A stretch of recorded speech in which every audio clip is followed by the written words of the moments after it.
جب یہ 10 سال پورے ہو گئے، حضرت موسیٰ علیہ السلام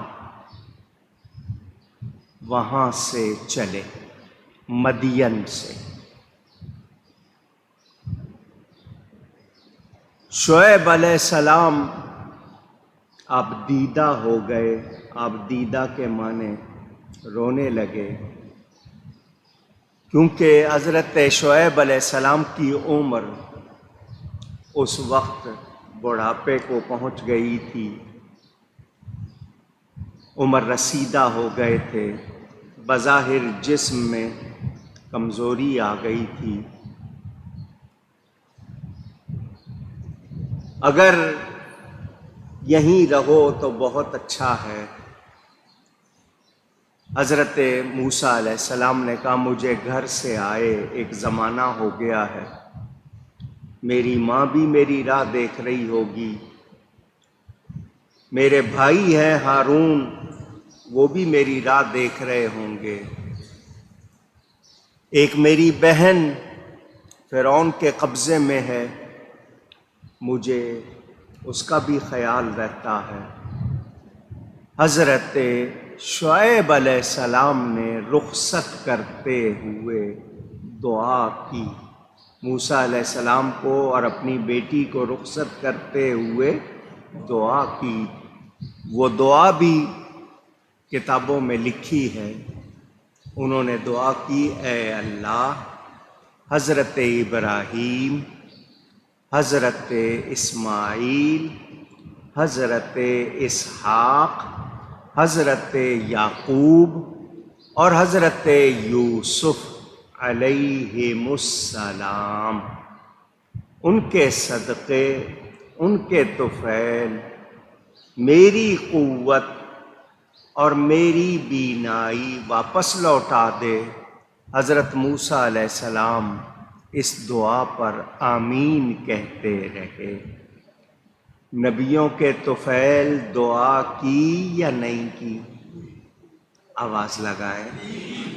پتہ چلا اللہ کے پیارے بھی اللہ کے پیاروں کا واسطہ دے کر دعا کرتے ہیں، یہ غلط نہیں ہے۔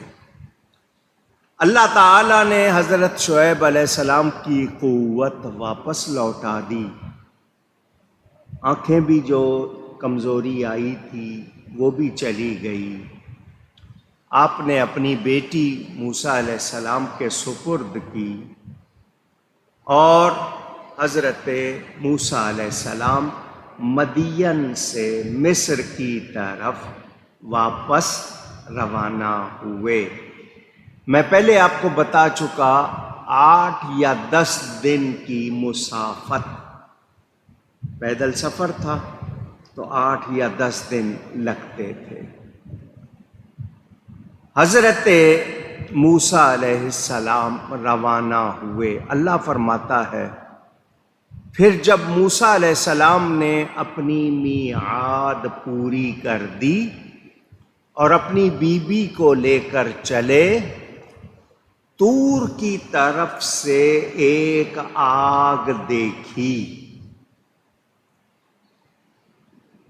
اپنی گھر والی سے کہا ٹھہرو، مجھے طور کی طرف ایک آگ نظر پڑی ہے، شاید میں وہاں سے کچھ خبر لاؤں یا تمہارے لیے آگ کی کوئی چنگاری لاؤں تاکہ تم اس سے تپش، گرماہٹ حاصل کر سکو، اپنے آپ کو تاپ سکو۔ حضرت موسیٰ علیہ السلام جا رہے تھے، یہ لوگوں کے اندر ایک کہاوت بن گئی، موسیٰ علیہ السلام آگ لینے گئے تھے تو پیغمبری مل گئی۔ لوگوں نے یہ کہاوت بنائی ہے۔ میں پہلے آپ کو بتا چکا کہ نبی پیدائشی نبی ہوتا ہے، صرف نبوت کے اعلان کا وقت جو اللہ کی طرف سے مقرر ہے اس وقت اعلان کرتا ہے۔ نبی کریم صلی اللہ علیہ وآلہ وسلم نے پیدا ہوتے ہی سجدہ کیا تھا۔ ہمارے نبی پاک نے پیدا ہوتے ہی سجدہ کیا تھا، اللہ کی گواہی دی تھی اور اپنے رسول ہونے کا اعلان کیا تھا پیدا ہوتے ہی۔ اعلیٰ حضرت نے اسی کی طرف اسی روایت کی ترجمانی کی ہے۔ حضور صلی اللہ علیہ وسلم نے انگلی اٹھا کر اللہ کی گواہی دی تھی پیدا ہوتے ہی، اور اپنے رسول ہونے کی خبر دی، اعلان کیا، اور اپنی امت کو یاد کیا۔ پیدا ہوتے ہی امت کے لیے دعا فرمائی۔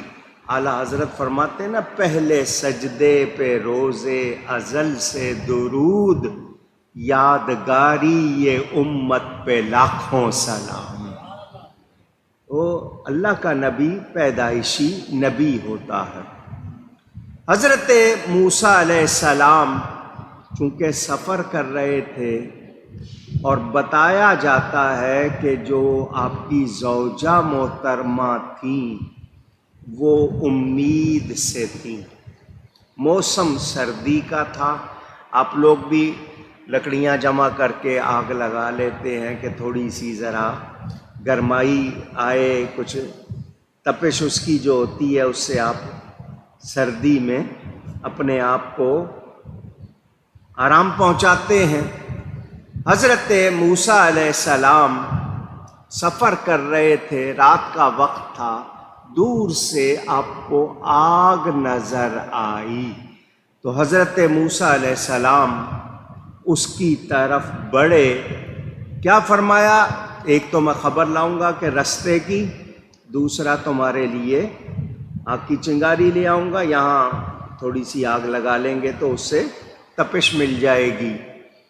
حضرت موسیٰ علیہ السلام اس درخت کے قریب گئے۔ جب وہ درخت کون سا تھا؟ عناب کا تھا، کیکر کا تھا، بیری کا تھا، زیتون کا تھا، تو بہت سے نام لکھے ہوئے ہیں۔ غرقد یہ ایک خاص درخت ہے، یہودی اس کو بہت لگاتے ہیں، حالانکہ یہ اس درخت کے بارے میں بھی بہت سی باتیں ہمیں بتائی گئی ہیں کہ جب حضرت عیسیٰ علیہ السلام زمین پر آئیں گے تو یہ یہودی جو آج دنیا بھر میں فساد برپا کیے ہوئے ہیں، حضرت عیسیٰ علیہ السلام لشکر کے ساتھ ان کو قتل کریں گے، تو یہودی بھاگیں گے، اور اگر بھاگتے ہوئے وہ کسی درخت کے پیچھے چھپیں گے تو وہ درخت بولے گا اور کہے گا اے مسلمان، یہ میرے پیچھے یہودی چھپا ہوا ہے، یہ دیکھ لے اور اس کو قتل کر دے۔ اس درخت کا نام کیا ہے؟ غرقد۔ کیا ہے؟ غرقد، اس کا نام بتایا گیا ہے۔ حضرت موسیٰ علیہ السلام جب اس آگ کے قریب آئے، اللہ فرماتا ہے فَلَمَّا أَتَاهَا نُودِيَ مِن شَاطِئِ الْوَادِ الْأَيْمَنِ فِي الْبُقْعَةِ الْمُبَارَكَةِ۔ پھر جب آگ کے پاس حاضر ہوئے، ندا کی گئی میدان کے دائیں کنارے سے برکت والے مقام میں، مِنَ الشَّجَرَةِ أَن يَا مُوسَىٰ إِنِّي أَنَا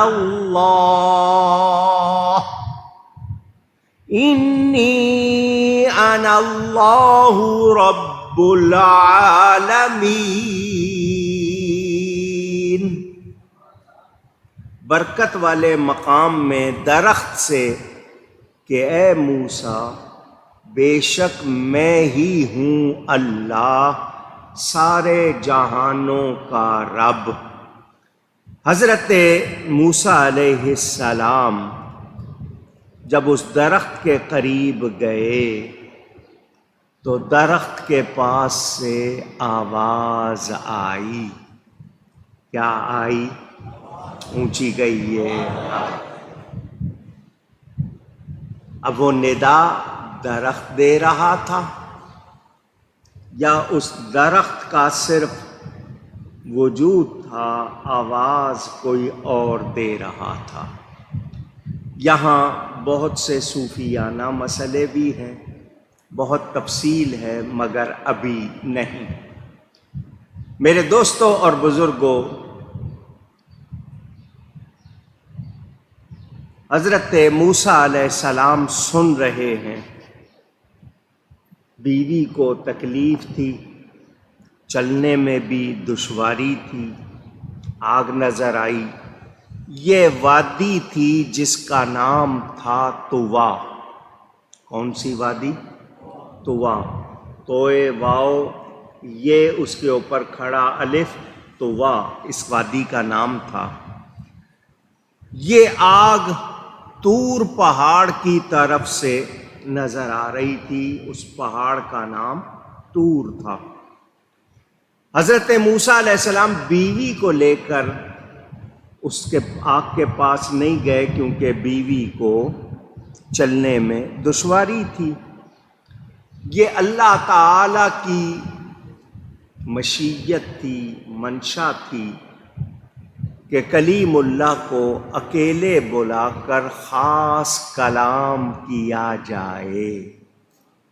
موسیٰ علیہ السلام کا لقب ہے کلیم اللہ۔ کیا لقب ہے؟ اللہ تعالی سے کلام کرنے والے، یہ ان کا لقب ہے۔ یہ راستے میں کوئی بستی تھی، حضرت موسیٰ علیہ السلام مدین سے مصر جا رہے تھے۔ آگ کے پاس کوئی آدمی تھا یا نہیں تھا؟ اگر صرف آگ ہوئی، کوئی آدمی وہاں نہ ہوا تو کیا کرنا ہے؟ ارادہ کیا تھا؟ وہاں کوئی ہوگا، میں اس سے راستے کا پوچھوں گا، رات کا وقت ہے، صحیح سمت بتا دے گا، اس طرف سے راستہ قریب ہے، اس طرف جائیں۔ اور اگر نہیں ہوگا تو میں آگ لے آؤں گا، کوئی بندہ نہیں ہوگا، خبر نہیں ملے گی تو آگ لے آؤں گا تاکہ تاپا جائے، اس سے گرماہٹ حاصل کی جائے۔ جنگل میں آگ جل رہی ہو، ضرورت ہو تو بغیر اجازت کے لے سکتے ہیں، کیونکہ آگ معمولی چیز ہے اور اس سے کوئی منع نہیں کرتا۔ بظاہر وہ دیکھنے میں آگ لگ رہی تھی، روشن تھی، مگر وہ آگ نہیں تھی، آگ کی روشنی نہیں تھی، وہ نور تھا۔ کیا تھا؟ روشنی تھی، نور تھا۔ یہاں میں نے آپ کو چند نام بتا دیے درختوں کے، کچھ کہتے ہیں عناب کا درخت تھا، کچھ کہتے ہیں زیتون کا درخت تھا، واللہ تعالی عالم۔ درخت بالکل صحیح سالم تھا، اس میں سے نہ کوئی دھواں نکل رہا تھا، نہ ہی کوئی لکڑی جلی تھی، یعنی جلنے کا یا دھواں ہونے کا کوئی وہاں سلسلہ نہیں تھا۔ حضرت موسیٰ علیہ السلام جب درخت کے قریب گئے تو آواز آئی، ابھی صرف اشارہ، پھر انشاءاللہ مزید باتیں بعد میں۔ یہ درخت نہیں بول رہا تھا، خود رب تعالی بول رہا تھا۔ آواز یوں لگ رہا تھا جیسے درخت سے آ رہی ہو، رب کی آواز۔ یہ آپ کے اس لیے یہ بھی ایک نئی بات ہوگی، آپ کہیں گے اللہ تعالی پاک ہے، وہ جس طرح چاہے، جو چاہے، جب چاہے، جہاں چاہے کرتا ہے، اس کو کوئی روکنے ٹوکنے والا نہیں۔ درختوں کے حوالے سے میں نے جو نام لیے ان میں سے زیتون کا درخت، قرآن میں اس کو مبارک کہا گیا۔ بیری کا درخت، سدرہ بیری کو کہتے ہیں، سدرۃ المنتہا سنا ہوگا، وہ بھی مبارک ہے۔ ببول جس کو آپ کیکر کہتے ہیں، انگلش والے اکاشیا کہتے ہیں، یہ وہ درخت ہے، حضور صلی اللہ علیہ وسلم نے اس کے نیچے بیٹھ کر صحابہ سے بیعت لی تھی، اس کے حوالے سے بھی روایات ملتی ہیں۔ اور میں نے غرقد کے حوالے سے بھی آپ کو بتا دیا، یہودی اس غرقد کے درخت کی بہت تعظیم کرتے ہیں، لیکن یہ درخت نہیں بول رہا تھا بلکہ رب ارشاد فرما رہا تھا۔ درخت مظہر تھا، کہنے والا رب تھا۔ مولانا روم کیا کہتے ہیں؟ گفتائے او گفتائے اللہ بود، گرچہ از حلقوم عبداللہ بود۔ اللہ کا بندہ جب بولتا ہے تو وہ نہیں بولتا، اس کے منہ پہ رب بولتا ہے، کیونکہ اللہ تعالیٰ خود فرماتا ہے جب کوئی میرا پیارا بن جاتا ہے اس کی زبان میں بن جاتا ہوں جس سے وہ کلام کرتا ہے۔ تو درخت اس وقت مظہر تھا، بولنے والا رب تعالیٰ تھا۔ حضور اکرم صلی اللہ علیہ وآلہ وسلم پر وحی کس کس طرح آتی تھی آپ نے سنا پڑا ہوگا۔ جبریل آتے تھے، گھنٹیوں کی سی آواز ہوتی تھی، کبھی بلا واسطہ کلام ہوتا تھا۔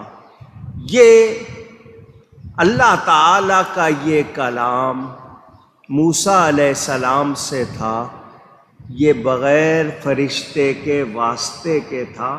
رب نے خود حضرت موسیٰ سے کلام فرمایا، یہ رب تعالیٰ کلام فرما رہا تھا۔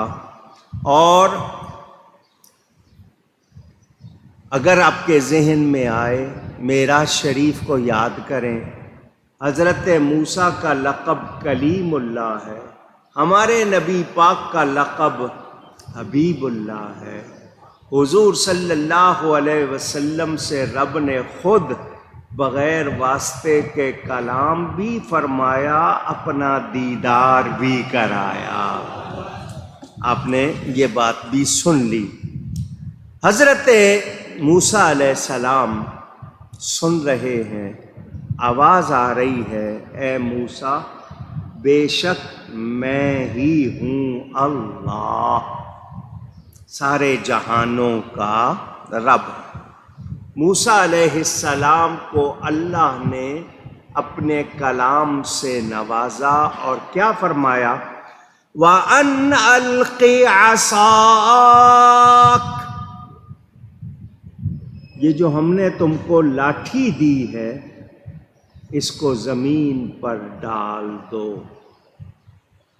فَلَمَّا رَآهَا تَهْتَزُّ كَأَنَّهَا جَانٌّ وَلَّا، موسیٰ علیہ السلام نے جو اپنے ہاتھ میں لاٹھی تھی اسے زمین پر ڈال دیا تو دیکھا وہ لہراتا ہوا، بل کھاتا ہوا سانپ ہے۔ وَلَّا مُدْبِرًا وَلَمْ يُعَقِّبْ، پیٹھ پھیر کر چلا اور مڑ کر نہ دیکھا۔ یا موسیٰ اقبل ولا تخف، موسیٰ علیہ السلام نے کہا یہ سانپ آپ نے منہ پھیر لیا اور دوسری طرف چلے۔ اللہ نے فرمایا اے موسیٰ سامنے آؤ اور ڈرو نہیں۔ اِنَّكَ مِنَ الْآمِنِينَ، بے شک تمہیں امان ہے، تم محفوظ ہو، کوئی ڈرنے کی ضرورت نہیں۔ دوسری بات سن لیں، میں نے کہا نا ایک مرتبہ یہ آیتیں سن لیں، پھر میں پورا واقعہ آپ کو ایک مرتبہ اکٹھا سنا دوں گا۔ اسلک یدک فی جیبک تخرج بیضاء من غیر سوء، اپنا ہاتھ اپنے گریبان میں ڈالیے۔ جیبک آپ اردو میں جیب کہتے ہیں، یہ اصل میں جیب ہے۔ اردو والے جیب کہتے ہیں، اصل لفظ کیا ہے؟ جیب، پاکٹ جس کو آپ کہتے ہیں۔ فرمایا اپنا ہاتھ گریبان میں ڈالو، جب نکالو گے تو وہ سفید بے عیب چمکتا ہوا نکلے گا۔ وَاضْمُمْ إِلَيْكَ جَنَاحَكَ مِنَ الرَّهْبِ فَذَانِكَ بُرْهَانَانِ، اور اپنا ہاتھ اپنے سینے پر رکھ لو، خوف دور کرنے کو۔ تو یہ دو حجتیں ہیں، دو دلیلیں ہیں، من ربک تیرے رب کی، الی فرعون وملئہ، جا رہے ہو فرعون کے پاس اور اس کے درباریوں کے پاس، تو دو معجزے آپ کو عطا کیے جا رہے ہیں۔ ایک تو لاٹھی ہے، اس کو ڈالو گے تو یہ سانپ بن جائے گا، پکڑ لو گے پھر لاٹھی کی لاٹھی۔ دوسرا یہ اپنا ہاتھ اپنے گریبان میں ڈال کے نکالو گے تو وہ چاند کی طرح بے داغ چمکتا ہوا روشن ہوگا، ید بیدا۔ یہ دو معجزے اللہ نے عطا کیے۔ یہ دو معجزے حضرت موسیٰ علیہ السلام کو اللہ نے عطا کیے۔